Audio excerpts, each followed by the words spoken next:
এটা দেখে কি বুঝলে যে জল ছাড়া যেমন মাছ ছটপটায় তেমনি পলিটিশিয়ানরা গদি ছাড়া ছটপটায়।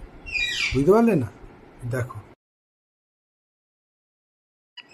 একটা নেতা মন্ত্রী গদি পাবার জন্য কত কি করে চিন্তা করো। যে জিনিসটা তুমি কোনোদিন ইউজ করোনি, কুর্তা পাঞ্জাবি, ধুতি পাঞ্জাবি, সেই জিনিসটা আজকে তোমাকে পরতে বাধ্য করা হলো। কেন না, তুমি যেই জায়গা থেকে জিতেছ সেইখানকার কালচারকে তোমার মধ্যে না ঢুকলেও ঠেলে ঢুকিয়ে দেওয়া হবে। কারণ জানো, কারণ জৈসা দেশ ऐसा भेष এক কাহাওয়াত है। কারণ তুমি যেখানে জিতেছ সেখানকার কালচার যদি না গ্রহণ করতে পারো তুমি কামিয়াব হতে পারবে না।